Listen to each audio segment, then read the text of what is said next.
Buenas noches tengan todos, que Dios los bendiga.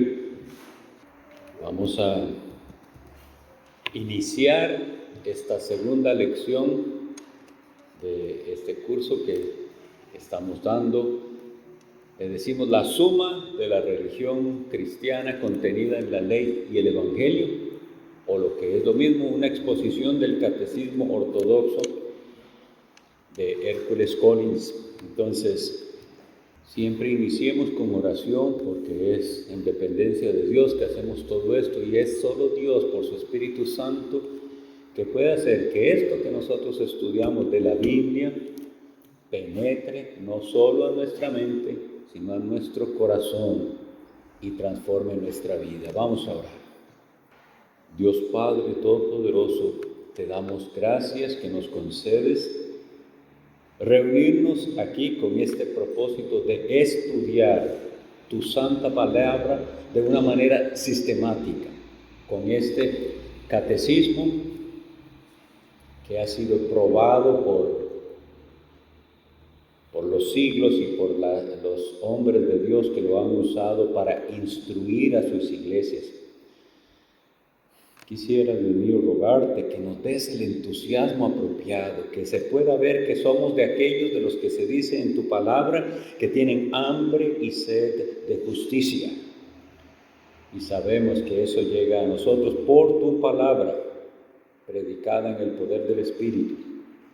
Bendícenos, Señor, danos entendimiento cada vez más amplio de las preciosas verdades contenidas en tu santa palabra. Bendice a cada uno de los que aquí están conmigo y bendice a los que alguna vez puedan escuchar estas grabaciones. En el nombre de Jesucristo. Amén. Entonces, vamos a dar inicio hoy con ya las preguntas. El catecismo está dividido en secciones y la primera sección es introductoria, es la pregunta 1 y 2. Entonces, esas son las preguntas que vamos a ver. La pregunta número 1. Entonces, una de las cosas que debemos notar del catecismo es que está hecho en primera persona. Se le pregunta a usted. Vean la primera pregunta. ¿Cuál es tu único consuelo en la vida y en la muerte? Esa es la primera pregunta.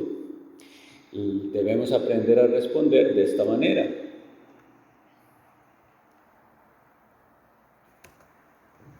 Que tanto en alma y en cuerpo, ya sea que viva o muera, no me pertenezco a mí mismo, sino completamente a mi fidelísimo Señor y Salvador Jesucristo, quien al dar plena satisfacción por todos mis pecados mediante su preciosísima sangre, me ha librado de todo el poder del diablo y me preserva de tal manera que ni un cabello puede caer de mi cabeza sin permitirlo la voluntad de mi Padre Celestial. Es más, todas las cosas deben servir para mi salvación. Por lo tanto, por medio de su Espíritu, Él también me asegura que tengo vida eterna y me alista y prepara para que en adelante viva para Él. Bien, como ven, la respuesta es amplia y en la respuesta, de esta respuesta se desprenden por lo menos 8 verdades que vamos a estudiar. El documento en formato PDF, si alguno no lo tiene, yo lo voy a pasar esta noche al chat para que lo tengan. Y si alguien quiere tenerlo en físico, también contácteme para hacer un pedido a la editorial Legado Bautista. Entonces, en esa preciosa respuesta se habla de varias cosas. Yo voy a pedirles que sean ágiles ahí, lo que puedan, con sus Biblias, para que me faciliten a mí y lean el versículo asignado a cada una de estas verdades. Entonces, en esta respuesta, lo primero que aprendemos es que ser cristiano significa pertenecer a Jesucristo. ¿Ven? Ya desde ahí empezamos con cuán necesario es que hoy se enseñe eso en las iglesias. las personas piensan que son cristianos porque van a la iglesia o porque no hacen esto o lo otro, pero esta pregunta, ¿cuál es tu único consuelo en la vida y en la muerte? Y al responder que lo primero es que yo le pertenezco en cuerpo y alma a mi Señor Jesucristo, nos define qué es ser cristiano. Según este catecismo, es pertenecerle a Jesucristo. ¿Alguien que pudiera leerme, por favor, primera a los Corintios 3:23 y 6:19? El que lo encuentra solamente se pone de pie y lee primera a los Corintios 3:23 y luego 6:19. Primera de Corintios 3:23.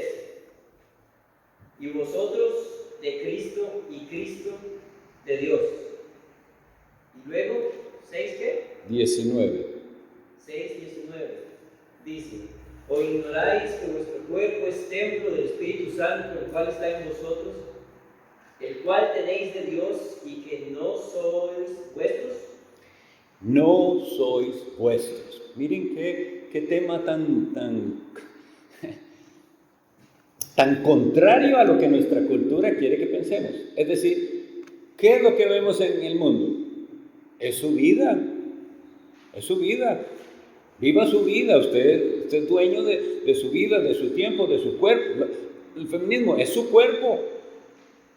¿Ven lo contrario que es el cristianismo a la manera de pensar del mundo? En estos versículos que leyó el hermano Steven, nos dice claramente: nosotros los cristianos somos de Cristo. Ahora esa es la pregunta que usted y yo debemos poder contestar: ¿de verdad? Y en la otra decía, ¿verdad?, que no sois vuestros. Precisamente ahí empieza el gran problema en tantos que dicen ser cristianos y no lo parecen. Es que no entienden que nosotros no nos pertenecemos, somos de Cristo, le pertenecemos a Él. Pero para nosotros eso es el gozo, pertenecerle a Cristo. Y hago siempre la pregunta: ¿le pertenece usted a Cristo? ¿Y por qué es que le pertenecemos? ¿Quién me puede leer primera carta de Pedro, capítulo 1, versículo 18? ¿Uno qué? 18. Primera Pedro 1:18. Sabiendo que fuisteis rescatados de vuestra vana manera de vivir, la cual recibisteis de vuestros padres, no con cosas corruptibles como oro o plata, Sí, que sí. sino con la sangre preciosa de Cristo, como de un cordero sin mancha y sin contaminación. Entonces, tenemos la primera cosa que se enseña en esa pregunta es que ser cristiano es pertenecerle a Cristo, no somos nuestros. Entonces no podemos tener la misma manera de pensar que del mundo, en la que es su vida, es su cuerpo, haga usted lo que quiere, sino le pertenezco a Cristo. Vimos que le pertenecemos, y ahora el apóstol Pedro nos aclara, porque hubo un rescate que se pagó.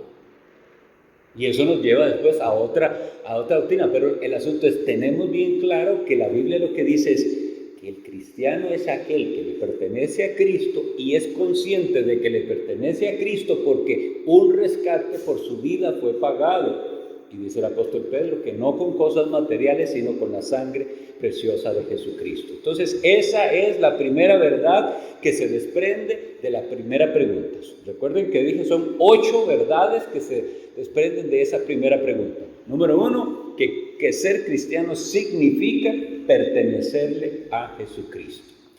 Segunda verdad que se desprende de ahí, que no solo en la muerte, sino que en la vida el creyente está unido a Cristo. Recuerden que es lo que leímos, dice que volvemos a la respuesta, dice que tanto en alma como en cuerpo, ya sea que viva o muera, no me pertenezco a mí mismo, ya sea que viva o muera. Esto nos ayuda a confrontar la idea general que tienen las personas de que es cuando se mueren, me voy con Dios. Aquí no han caminado con Dios, aquí no han conocido a Dios, aquí no les ha importado Dios, pero tienen la idea de que al morir se van con Dios. Eso es muy común. No solo es la experiencia de todos, pero vea, cuando usted va a un funeral, todo el mundo dice, ya está con Diosito, dice la gente. Eso es nuestro anhelo, que sí esté. Pero ¿qué es lo que dice la Sagrada Escritura? Vamos a ver. Entonces, alguien que me lea primera carta a los Tesalonicenses, capítulo 5, versículo 10. Y otro me lee Romanos 14, 8. Primero, primera Tesalonicenses 5, 10. Quien murió por nosotros para que ya sea que velemos o que durmamos, vivamos juntamente con Él. Ok. Aquí dice que ser cristiano entonces es vivir juntamente con Él, ya sea que estemos velando, que significa vivos, o durmiendo, que significa muertos. Y Romanos 14, 8. Pues si vivimos, para el Señor vivimos, y si morimos, para el Señor morimos. Así pues, sea que vivamos o que muramos, del Señor somos. Amén. Entonces, esa respuesta tan preciosa del catecismo a esa pregunta, ¿cuál es tu consuelo? Así en la vida o en la muerte, nos va confrontando con quiénes somos nosotros en realidad y cómo vivimos. Y en esta que leyó Mauricio nos lleva a esto que les estoy diciendo. ¿Por qué las personas piensan que van a ir con Cristo si no han caminado con Cristo? Ahí lo que dice es, sea que vivamos o que muramos, del Señor somos. Entonces quiere decir, claro que irá con Cristo el que caminó con Cristo. Pero si usted rechazó al Hijo de Dios, ¿por qué va a asumir que va a estar con Él? Bien, entonces, vamos con aquí concluimos la segunda enseñanza, que es que no solo en la muerte, esto de ser cristiano y de estar unido a Dios, no es después de muertos. Eso empieza aquí. Nosotros comenzamos a caminar con Cristo aquí para entonces después de la muerte seguir caminando con Cristo, como lo especifica el libro de Apocalipsis, que dice que van detrás del Cordero donde quiera que Él va. Esa es una ilustración de lo que es también ser cristiano.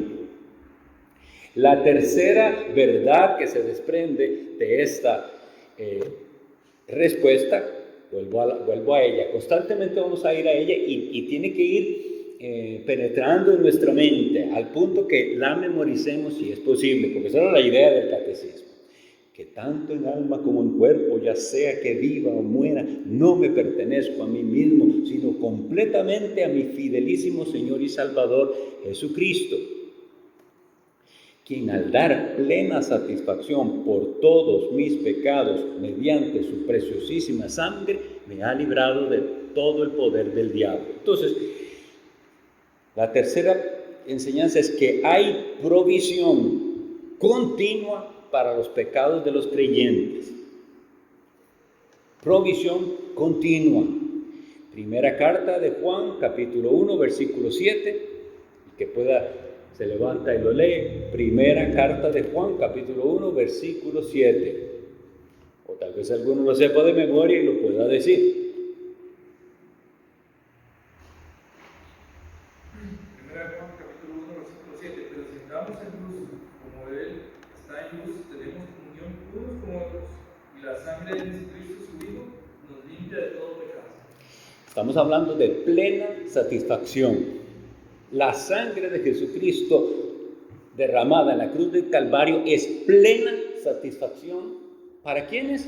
Y Él dice, si andamos en luz, para los que andan en luz. Siempre vemos esa condición. ¿Anda usted en luz? Si usted es de Cristo, si usted le pertenece, ahora usted anda en luz, camina con Él. Y para usted hay provisión para el pago, la deuda de sus pecados, porque eso es lo que tenemos que pronto, ahorita lo enfatizaremos en la segunda pregunta, pero no tenemos un concepto correcto de pecado y por eso vemos todo distorsionado. Por eso hasta alguien puede atreverse a decir, como la secta herética de los testigos de Jehová, que como un infierno, que para ellos nada hemos hecho tan grave que merezca un infierno. Precisamente porque no conocen al Dios que se revela en la Biblia, que es tan santo y lo que es el pecado nuestros pecados son ofensas, lo veremos ahorita, pero me adelanto, ofensas y deudas pendientes con Dios. Y esa deuda no la podemos pagar. Pero dice, si andamos en luz, como Él está en luz. ¿Cómo se muestra eso? Dice el versículo, que tenemos comunión los unos con los otros, hemos entrado en esa comunión con el pueblo de Dios, y para el pueblo de Dios hay esa provisión continua. Y también ahí, si me hace el favor, hermano, 2:2.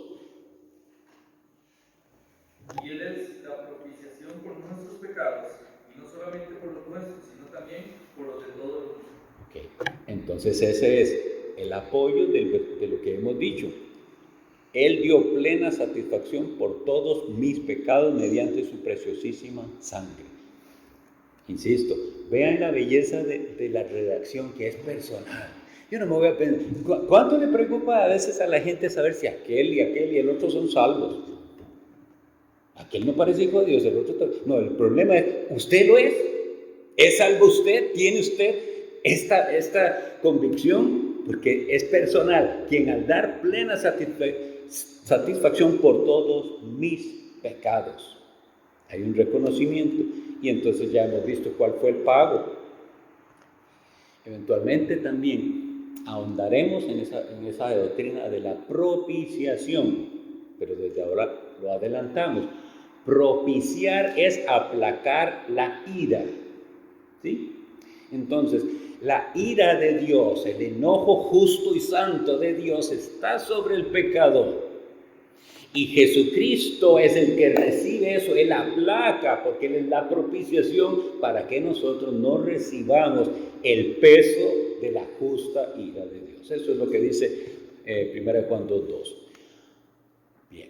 Cuarta enseñanza que se desprende de esa pregunta es lo siguiente, que antes estuvimos bajo el poder del maligno, bajo el dominio del maligno, porque dice que mediante su preciosísima sangre me ha librado de todo el poder del diablo.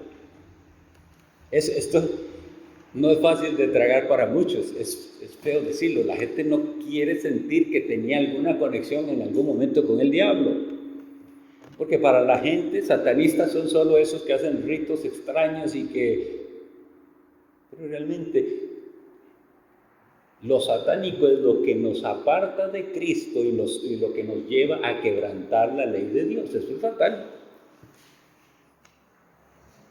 Me gusta cuando hablo de esto hacer referencia a lo que dice el Evangelio de Mateo capítulo 16.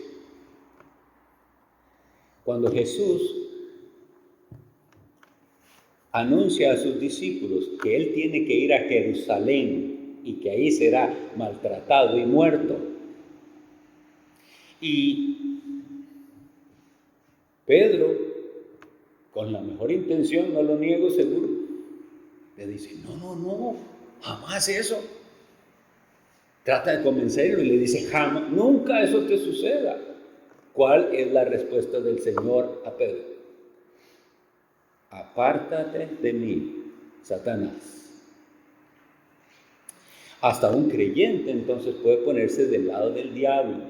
Es decir, vamos a tener siempre una lucha. El diablo va a tentar y nosotros vamos a tener esa lucha para aprender a rechazar al enemigo. Pero de lo que yo estoy hablando es de que hubo un tiempo en que ni siquiera pensábamos, simplemente éramos, como dice la Sagrada Escritura, hijos de ira, lo mismo que los demás. Estábamos bajo ese poder e influencia. El cristiano ya no está bajo ese poder e influencia, sin embargo se puede poner a veces del lado del enemigo. Pero ¿dónde está el consuelo? Dice aquí. ¿Dónde está el consuelo en vida y en muerte? Que a pesar de todas esas cosas, Jesucristo dio plena satisfacción por nuestros pecados mediante su preciosísima sangre y nos ha librado del poder del diablo.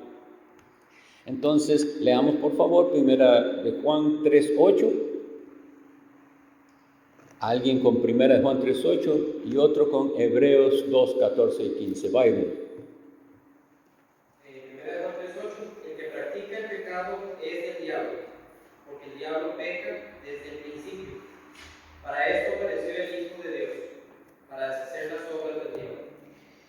Antes de la otra, les pregunto, es bastante radical y no agradable al oído esos versículos, ¿verdad? Por eso alguna gente se hace como que no estuvieran en la Biblia. El que practica el pecado es del diablo, le pertenece a él, y ese practicar obviamente está diciendo eso es lo que quiere hacer y se deleita en hacer. Porque el cristiano igual peca, pero nunca jamás así. El que se deleita en el pecado y no siente un gran dolor cuando tropieza en pecado, difícilmente es cristiano. Bueno, es muy sencillo el versículo. El que practica el pecado es del diablo. Entonces, tiene sentido que él dice, pero ya él me liberó del poder del diablo, con su preciosísima sangre me liberó, ya él no me domina más. Ahora hay una lucha terrible. Pero esa lucha no es simplemente porque yo quiero librarme de las consecuencias de mis pecados, es que no quiero pecar contra mi Cristo que dio su vida por mí. ¿Quién tiene Hebreos 2, 14 y 15? Así que, por cuanto los hijos participaron de carne y sangre, él también participó de lo mismo, para destruir por medio de la muerte a que tenía el imperio de la muerte, esto es, al diablo, y librar a todos los que por el temor de la muerte estaban durante toda la vida sujetos a servir. Bien, una doctrina que necesitamos los cristianos entender. No debemos negar ni la acción diabólica, ni el poder que tiene el diablo, ni que eres tentador, pero debemos entender bien cuál es la posición de Satanás. Algunos no la entienden y casi que andan con un temor a Satanás, como si Satanás tuviera casi que igual poder que Dios, como si fueran dos fuerzas iguales. No, la Biblia nos dice que él por medio de su muerte destruyó al que tenía el imperio de la muerte. Y nosotros tenemos que creer eso, que nosotros estamos del lado vencedor. Pero como esto es de fe, a veces no lo vemos, ¿verdad? A veces no parecemos que estamos del lado vencedor, es cierto. Pero nosotros leemos esa escritura y tenemos que creer todo lo que ahí dice. Él por eso se hizo como nosotros. Tomó cuerpo humano y alma humana y así sufrió y así se puso de mediador entre Dios y los hombres y fue y pagó el precio. Y en aquella muerte, donde parecía vencido, estaba venciendo al que tenía el imperio de la muerte. Eso debería darnos alegría. Porque sí hay una lucha, sí todo, pero no le demos a Satanás más importancia de la que él tiene, porque es un enemigo que ya tiene anunciada su derrota. Ya es en hecho. Todavía no es definitiva, todavía no se ha consumado el plan de Dios, pero nosotros vivimos por la fe. Entonces tiene sentido lo que dice, me ha librado de todo el poder del diablo. Esa es la labor del enemigo, hacernos creer que no, que todavía estamos bajo su poder. Y todo cristiano va a tener que enfrentar eso.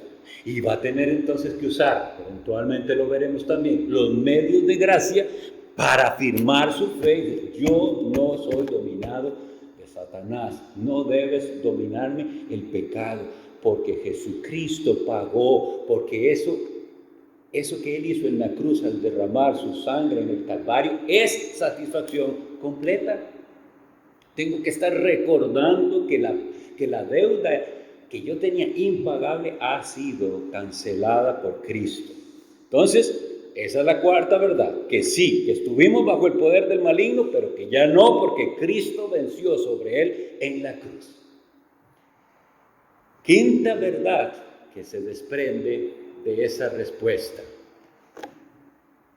Voy a leerlo. Y me preserva de tal manera que ni un cabello puede caer de mi cabeza sin permitirlo la voluntad de mi Padre Celestial. Es más, todas las cosas deben servir para mi salvación. Miren, esta doctrina entonces es a veces le llaman la seguridad de salvación que tienen que los creyentes. A veces le llamamos la preservación del creyente. Y si usted roba esta verdad del cristianismo, va a tener cristianos llenos, con unas vidas cristianas muy poco fructíferas, porque están dominados de un miedo que pensando que la salvación, sostenerla depende de ellos. Esto es algo muy tremendo, muy triste. Entonces yo quisiera leerles Primera de Pedro, esta quiero leerla yo.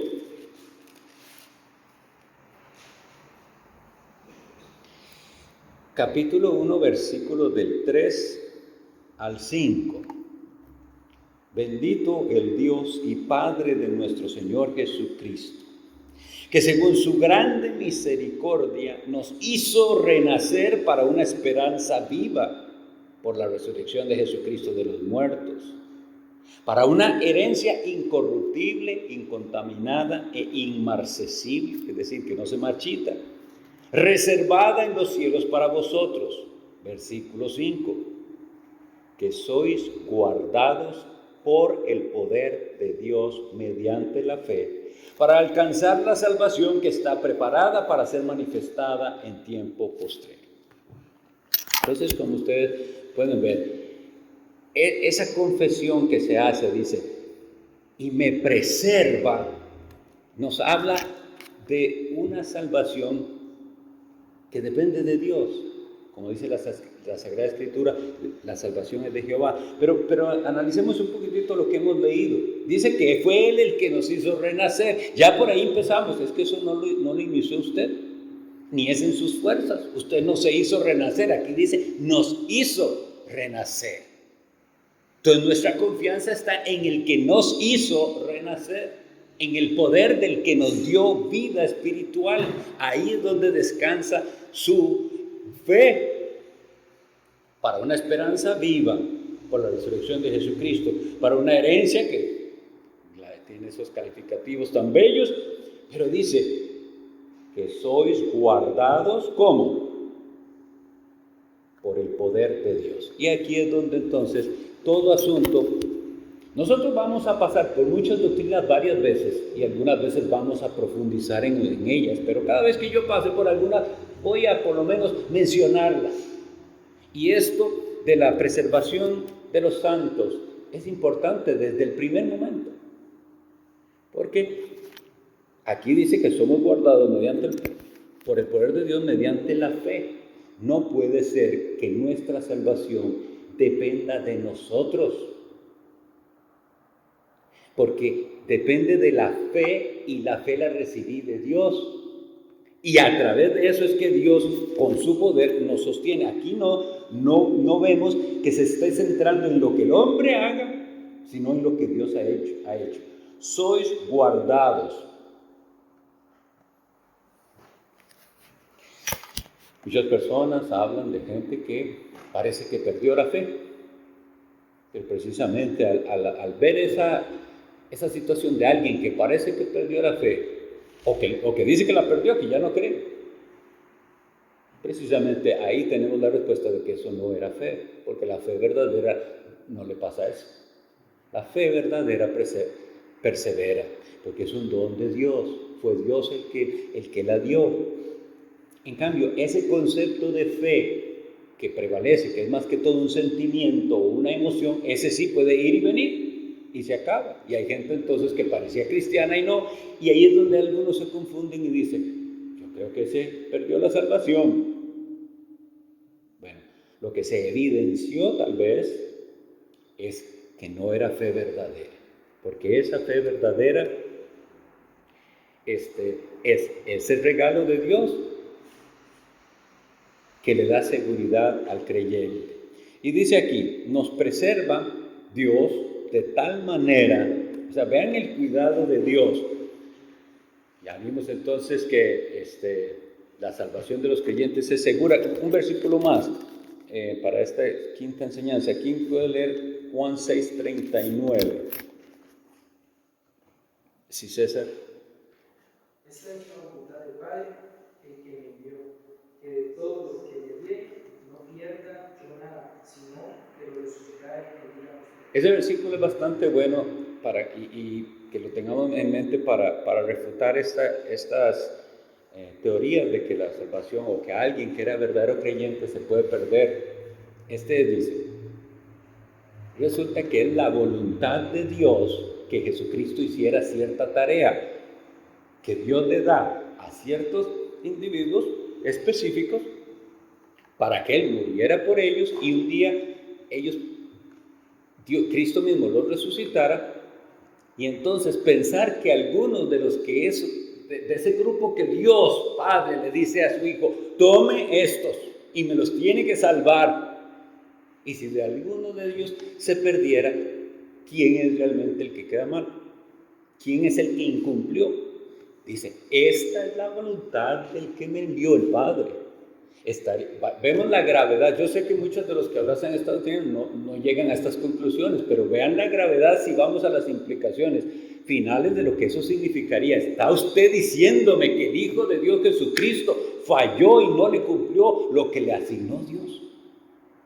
¿Ves que ya ahora es más grave? Porque estamos poniendo en duda a Cristo y lo que Cristo hizo. Sí, las personas pueden devolverse el camino, sí, la gente puede volverse al mundo, puede hasta agarrar otra religión falsa, sí, pero eso no es perder la salvación, eso es demostrar que no era una oveja de Cristo, que no era uno de aquellos por los que Cristo dio su vida y que Él prometió y cumplirá, que los resucitará en el día final. La sexta enseñanza de esta respuesta es esta: que la providencia de Dios incluye cada detalle de nuestra vida.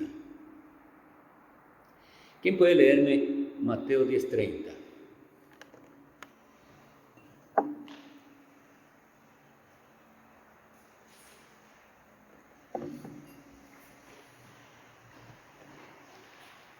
Pues aún vuestros cabellos están todos contados. Bien, solo pensemos en el ejemplo. Nos está hablando Cristo de algo que a nosotros nos parece lo más irrelevante del mundo. Saber cuántos cabellos tengo yo. Y dice, aún vuestros cabellos están contados. Es una expresión de Cristo para que sepamos que hasta el más mínimo detalle de nuestra existencia le importa a Dios. Miren, nosotros debemos alegrarnos al ver esto. Miren que Dios se preocupa por usted hasta en eso. Hasta de lo más mínimo. Eso es lo que llamamos nosotros la providencia de Dios. Todo, absolutamente todo está controlado por Dios y Él lo hace por un propósito. No siempre lo entendemos, no siempre, pero a veces sí nos deja entender por qué Dios quiso meternos en tal o cual situación o dificultad o problema o incluso cosas que nosotros vemos malas. Nada se escapa de Él y todo lo hace Él para nuestro bien. Y ese versículo ni les digo que lo busquen porque estoy segurísimo que si no se lo saben, lo han visto y hasta en calcomanías por todos lados lo ponen. A los que aman a Dios, todas las cosas les ayudan a bien.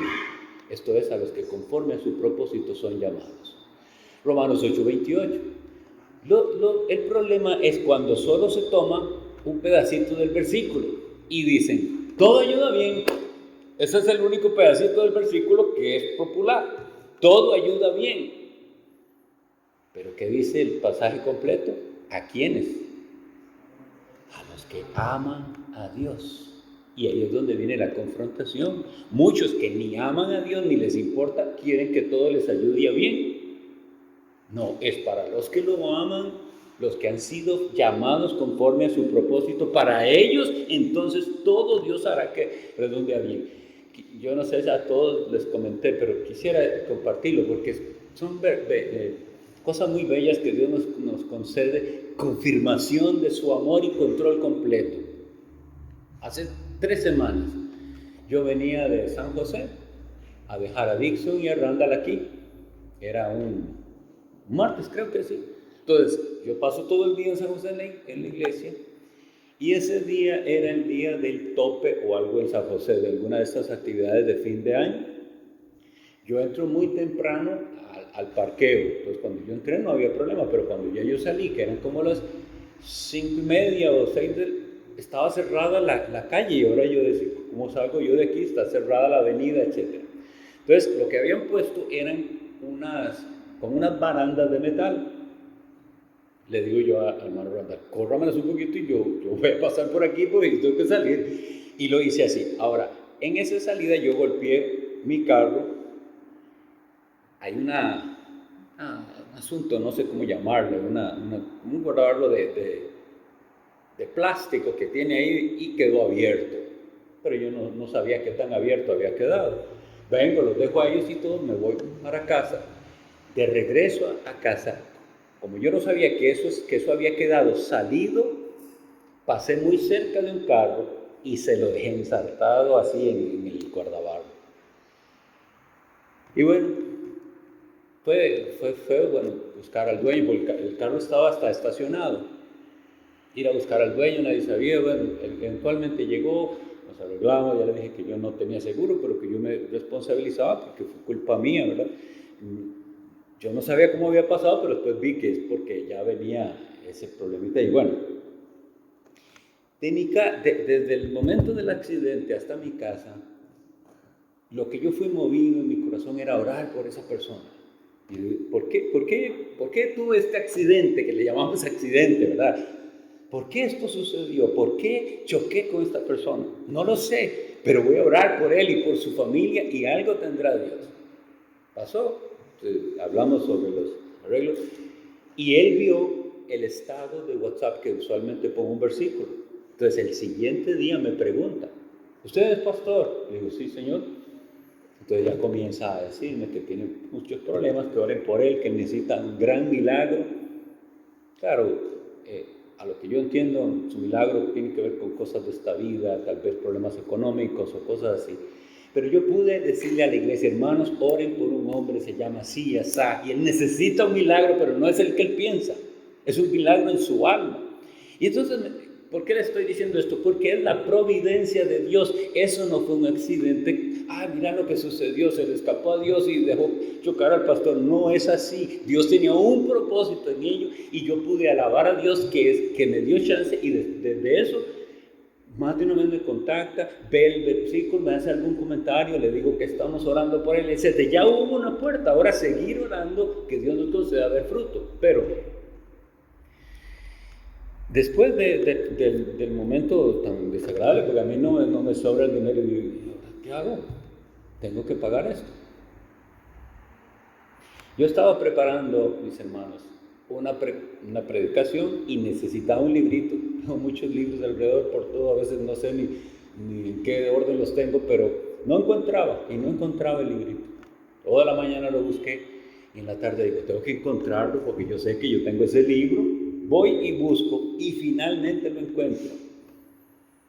Mis hermanos, bueno, Dios me hizo llorar ese día porque encontré el libro y en ese libro había una cantidad de dinero mayor a la que yo tenía que pagar. Yo les pregunto a ustedes, ¿esto es una casualidad? ¿Simplemente pasó? ¿O hay un Dios todopoderoso que cuida hasta de los más pequeños detalles de nuestra vida? Ahora, eso tiene que, si nosotros decimos esto, que Él cuida de nosotros y que no va a dejar que nada nos suceda sin su propósito, eso tiene que hacernos cambiar en la manera en que nosotros vivimos y nos expresamos, y eso nos lleva a dejar de quejarnos, porque algo tiene Dios en lo que está permitiendo en nuestra vida. Dios, entonces, como les digo, en su providencia tiene cuidado de cada detalle de nuestra vida, cuando nos enfermamos, cuando nos pasa lo que sea, cuando son providencias que incluso son aflictivas, igual Dios está detrás de eso. ¿Ven qué precioso? Es un Dios grande, maravilloso, no el Dios que algunos tienen, que desea ayudar pero no puede a veces, o que su ayuda depende de algo. No depende de nada. Este Dios es todopoderoso y tiene control de absolutamente todos nuestros asuntos. Entonces, lo hermoso es que hay con este Dios una confianza tan grande que le puedo hablar de lo que sea, hasta de lo más pequeño y de lo más importante también. Bien, esa es la providencia de Dios, que Él ha prometido que hará, que todo redunde para bien de aquellos que lo aman. Y aquí es donde volvemos otra vez a cerrar. ¿Lo ama usted? ¿Ama usted a este Dios? Porque si usted lo ama, esta promesa es para usted.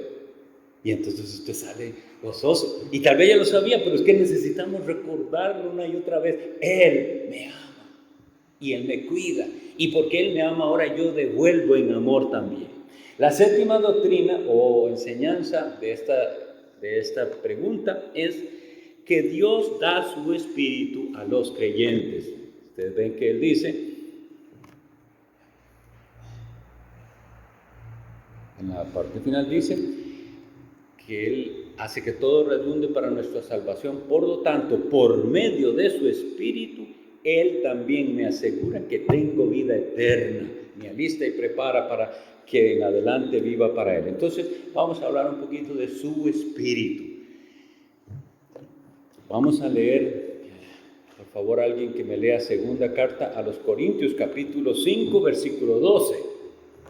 Y yo voy a leer Efesios. Segunda a los Corintios 5, 12. César.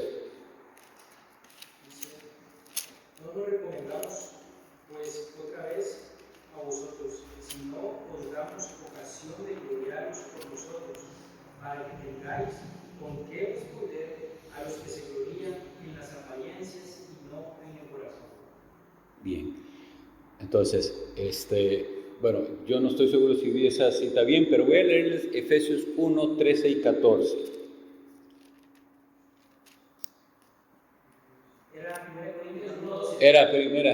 Ok, si quiere lo hace, por favor. Dice, porque nuestra gloria es esta, el testimonio de nuestra conciencia, que con sencillez y sinceridad de Dios, no con sabiduría humana, sino con la gracia de Dios, nos hemos conducido en el mundo y mucho más con vosotros. No, de lo que estamos hablando es de que en esta salvación está involucrado el Padre y el Hijo y el Espíritu Santo. La salvación es trinitaria. Nosotros no necesitamos que la Biblia diga esa palabra Trinidad, pero la vemos por toda parte, desde el Antiguo y el Nuevo Testamento. Y por ejemplo, aquí hemos hablado de Dios salvándonos, de su Hijo Jesucristo redimiéndonos y ahora de su Espíritu Santo morando en nosotros.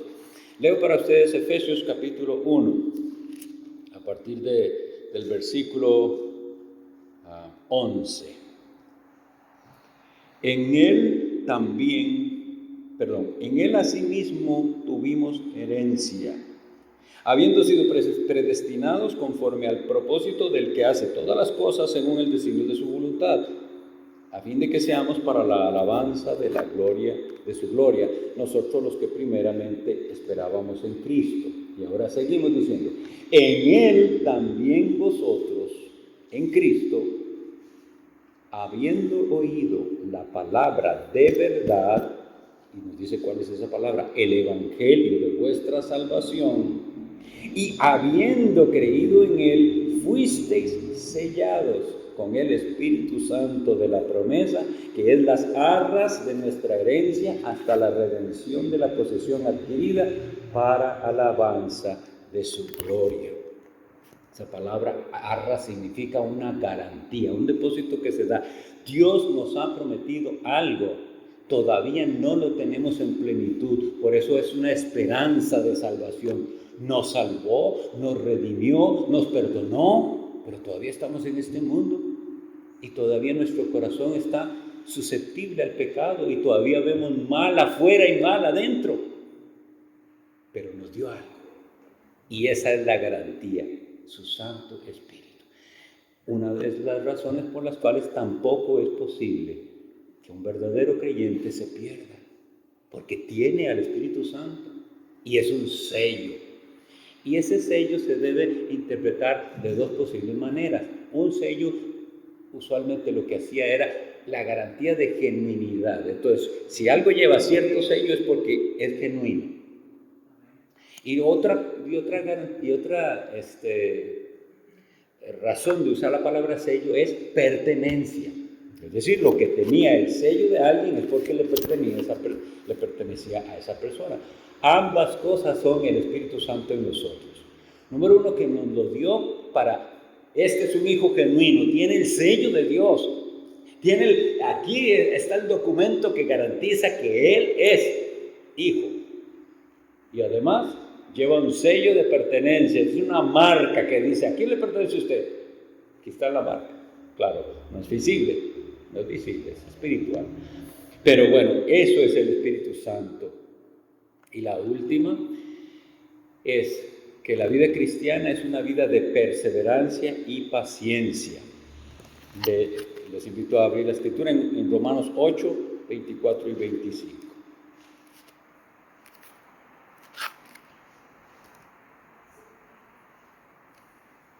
Lo que hemos confesado según la respuesta es que Él me asegura, dice el catecismo, que tengo vida eterna, porque tengo el Espíritu Santo, y me alista y prepara para que en adelante viva para Él.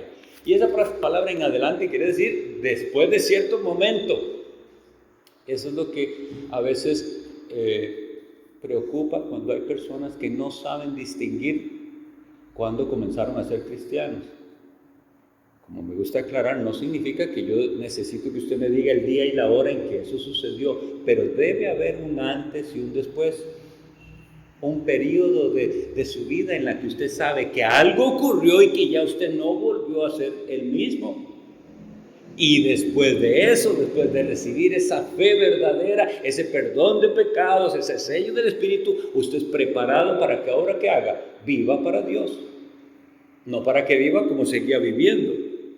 Entonces dice así Romanos 8, 24 y 25. Porque en esperanza fuimos salvos. Vean que usa el verbo en pasado. Ya fuimos salvos. Pero la esperanza que se ve no es esperanza, porque lo que alguno ve hay que esperarlo. Pero si esperamos lo que no vemos, con paciencia lo aguardamos. Y sigue diciendo, y de igual manera el Espíritu nos ayuda en nuestra debilidad. Pues ¿qué hemos de pedir como conviene? No lo sabemos. Pero el Espíritu mismo intercede por nosotros con gemidos indecibles. Entonces, nos da al Espíritu Santo como arras y también como una garantía de vida eterna, pero nos habla de una esperanza. Fuimos salvos, somos salvos hoy en día y seremos salvos completamente en el día final. ¿Qué es lo que falta? Lo estudiaremos en su momento. La redención de nuestro cuerpo. Cuando eso suceda, no seremos capaces más de pecar. Y ahora, vean qué diferencia de los que se aferran mucho al libre albedrío. ¿Se lamentará usted de que en el cielo usted no puede quebrantar los mandamientos de Dios y simplemente usted ya no puede? No, yo quiero que me quiten esa posibilidad para siempre.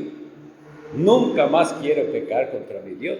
Entonces, pero si usted se aferra al libre albedrío, diría, no, pero yo tengo que seguir haciendo las cosas no obligados, sino, bueno, ese es el entendimiento que algunos tienen. Bueno, la segunda pregunta para terminar, la parte introductoria es, ¿cuántas cosas necesitas conocer para que gozando de este consuelo, del que habla la primera pregunta, puedas vivir y morir felizmente? Oigan, ¿qué pregunta? Y estamos hablando de algo vital, vida y muerte. ¿Qué necesita usted conocer para que pueda vivir de esta manera, con este consuelo? Ven, mis estimados, como no se trata simplemente de unas cosas que usted se aprende y dice sí y ya. Se trata de algo espiritual, verdadero, transformador, que usted lo tiene que vivir diariamente. Entonces, pero sí tiene que conocer ciertas cosas, ¿verdad? Ok, son tres cosas. La primera, ¿cuán grandes son mi pecado y miseria? La segunda, ¿cómo soy librado de todo mi pecado y miseria? Y la tercera, ¿cuánta gratitud le debo a Dios por esta liberación? Lo que les decía al inicio, y esta es una pregunta breve, pero nos va a llevar en los últimos minutos, Romanos capítulo 3.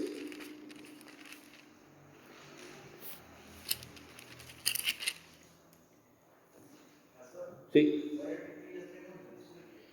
La pregunta 2 dice, ¿cuántas cosas necesitas conocer para que gozando de este consuelo puedas vivir y morir felizmente. Yo les voy a pasar el documento PDF, entonces usted nada más lo ve ahí. Son 3 cosas. La primera, cuán grandes son mi pecado y miseria. Empecemos por ahí. Y precisamente aquí, en esta primera parte, donde tenemos la razón por la cual ustedes conocen tantos cristianos que viven como el mundo y parece que no les interesa conocer más a Cristo ni servir a Cristo. ¿Por qué? Porque ellos nunca fueron conscientes de cuán grande es su pecado y miseria. No, más bien algunos sienten que ellos le hicieron gran favor a Dios con venir a Cristo. Y ya yo voy mucho a la iglesia y más bien, ¿entiendes? Por esa, lo que llamamos una filosofía antropocéntrica, centrada en el hombre. Entonces, no, ellos nunca se han visto. Y esto lo triste es, tengo testimonios de pastores que han preguntado a gente. Una vez contaba un pastor hace muchos años que visitó una iglesia, le invitaron a predicar y se le acercó una señora a decir que ella era cristiana desde hace, no sé, 20 o 30 años. Entonces, él le preguntó, bueno, ¿y usted es consciente de que si usted no hubiera recibido a Jesucristo, iría para el infierno? Y la respuesta de esa señora fue, bueno, no, yo nunca fui tan mala. Yo realmente... Entonces, ¿de qué estamos hablando? ¿Qué hizo entonces Cristo en su vida? ¿Nada más le ayudó a ser un poquito más buena? No, sin Cristo ese es nuestro destino merecido. La condenación del infierno. Por eso aquí dice, lo primero que nosotros necesitamos es conciencia de cuán grande es el pecado y miseria. Y eso es lo que falta. La predicación clara de la Biblia que haga al que escucha el mensaje sentirse así, en su miseria y pecado. Ahora no lo vamos a dejar ahí porque aquí le vamos a decir cómo, pero necesita eso. Si no, le va a pasar como esa señora que tiene 20 años de ir a la iglesia, sin nunca haber reconocido que estaba con un pie en el infierno antes de recibir a Cristo. Entonces vamos a leer Romanos capítulo 3, versículos 10. Es una cita del Salmo 14, pero dice así, como está escrito. O sea, está en la palabra de Dios. Dios lo dice. ¿Qué es lo que está escrito? No hay justo ni aún uno. ¿Se cree usted justo? No hay uno. Y si usted sí se cree justo, le corresponde lo que Jesucristo les dijo a los fariseos. Yo no he venido a llamar a justos. Si usted se cree justo, ahí se quedó fuera de la lista. Pero dice, no hay justo ni aún uno. No hay quien entienda. No hay quien busque a Dios. Todos se desviaron, aún se hicieron inútiles, no hay quien haga lo bueno, no hay ni siquiera uno. Tenemos que ser conscientes entonces de la gravedad de nuestro pecado y la miseria del ser humano, de que esa condición nada puede hacer el hombre en sus fuerzas para salir de ella. Cuando tenga esa conciencia, entonces apreciará al Hijo de Dios muriendo en la cruz. Entonces al pensar en lo que fue necesario para su salvación, se doblegará. Ok, entonces esa es la segunda. ¿Qué es la segunda cosa? Una vez que es consciente de sus pecados y de que esos pecados merecen la condenación. ¿Cuáles pecados merecen condenación? Los muy graves. La Biblia dice todos. Y si eso es cierto, que necesitamos enfatizar que hay pecados peores que otros, lo cual lo único que nos enseña es que hay personas que tendrán un castigo aún peor que el de otras. Pero el infierno como tal es merecido por causa del pecado. ¿Cómo también lo puedo ilustrar? Bueno, conocemos el relato de Adán y Eva, ¿verdad? Entonces la pregunta que deberíamos hacernos y que nos ayuda a explicárselo a otros también es, díganme, ¿cuántos pecados cometieron Adán y Eva para ganarse esa expulsión del paraíso? No fue que Dios Les aguantó y les aguantó y les aguantó. Y un día dijo, vea, ya ustedes han pecado tanto que ya no pueden estar en el paraíso. No, es un pecado les hizo merecedores de la expulsión del paraíso, porque este Dios vivo y verdadero que se revela en la Biblia es santo, de toda santidad. Y eso nosotros no lo entendemos. Y hasta que no lo entendamos, no saldremos con preguntas como la que una vez le hicieron a R.C. Sproul, que por qué Dios tan severo haciendo un infierno. Y él se admiró y dice, ¿qué es lo que pasa con nosotros?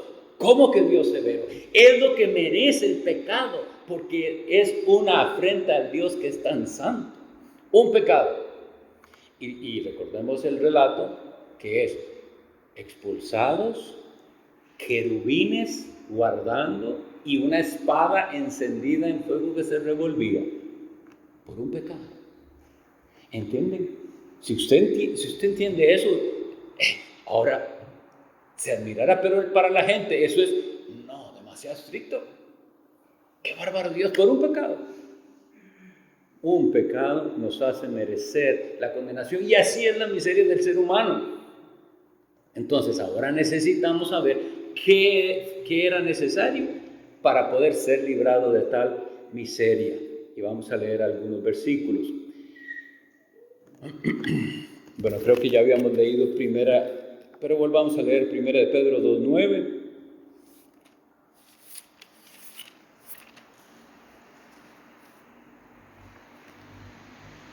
No lo habíamos leído, lo leo para ustedes.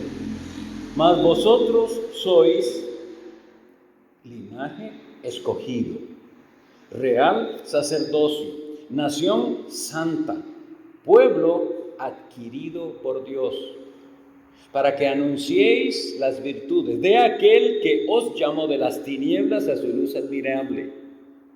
Vosotros que en otro tiempo no erais pueblo, pero que ahora sois pueblo de Dios, que en otro tiempo no habíais alcanzado misericordia, pero que ahora habéis alcanzado misericordia. Necesitamos entender cómo hemos sido librados. Aquí dice que es un pueblo adquirido por Dios. Y el otro versículo que habíamos leído nos decía cómo.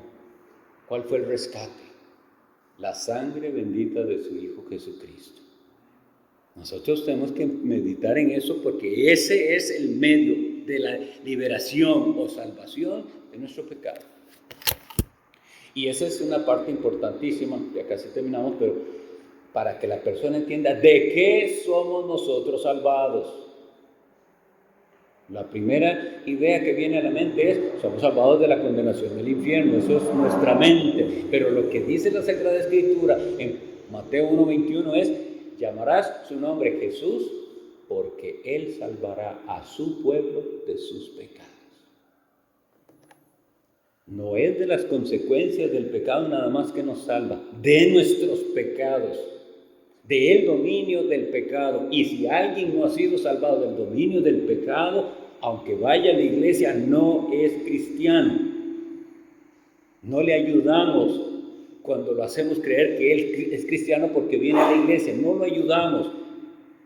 No colaboremos en el engaño, sino hay que decir, Él vino a redimirnos, a salvarnos de nuestros pecados, de esa miseria que nos hace amar el pecado y desviarnos del camino de Dios, porque habíamos leído, todos se extraviaron. La tercera cosa entonces para disfrutar este consuelo del que habla la pregunta, ¿verdad? La primera es, ¿cuánta gratitud le debo a Dios por esta liberación? Vamos a leer Tito capítulo 2. Tito capítulo 2.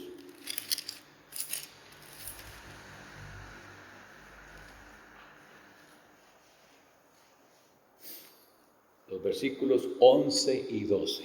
Con este vamos a terminar. Esta es la tercera, entonces, verdad que necesitamos saber para recibir este consuelo. Dice Tito 2, 11 y 12. Dice, porque la gracia de Dios se ha manifestado para salvación a todos los hombres, enseñándonos que, renunciando a la impiedad y a los deseos mundanos, Vivamos en este siglo sobria, justa y piadosamente, aguardando la esperanza bienaventurada y la manifestación gloriosa de nuestro gran Dios y Salvador Jesucristo, quien se dio a sí mismo por nosotros para redimirnos de toda iniquidad y purificar para sí un pueblo propio celoso de buenas obras. Esto es la respuesta adecuada al que ha recibido la salvación. Gratitud. Y ahora me alejo de todos los deseos vanos para vivir ¿cómo? De una manera diferente, notoriamente diferente. Una de las grandes tristezas del evangelicalismo presente es que ya no hay diferencia. Antes sabía la gente, no hace tal cosa porque él es evangélico. Ahora, ¿qué es lo que un evangélico no hace? No se sabe. Es igual que el mundo, anda igual que el mundo, habla igual que el mundo. No, aquí nos habla de algo que produjo en el corazón. Renunciamos a toda impiedad, a los deseos mundanos y vivimos ahora para Dios sobriamente, justamente, piadosamente, pero ahí nos dice la razón. Es que estamos aguardando la manifestación gloriosa, lo que la Biblia llama la bienaventurada esperanza. La esperanza bienaventurada. Quiera el Señor entonces, mis estimados, que tomen ánimo al venir. Yo sé que muchas de estas verdades, estoy convencido, ustedes las conocen, pero les animo, vengamos a repasarlas y a gozarnos en estas verdades, porque entre mejor las conozcamos y las podamos articular, podremos ayudar a otros. Usted, si es hombre, jefe de hogar, tiene que saber transmitir esto a otros, a su esposa, a sus hijos. Entonces, entusiasmémonos en este estudio. Vamos a despedirnos en oración. Bendito Dios, te agradecemos que nos concediste estar aquí en esta segunda lección del curso. Que sea tu Espíritu Santo el que actúe en nosotros para darnos verdadero interés en aprender estas preciosas verdades y que estas preciosas verdades tengan un efecto bendito en nuestras almas para entonces vivir con gozo en este consuelo que tú das a los tuyos. En el nombre de Jesús lo pedimos. Amén.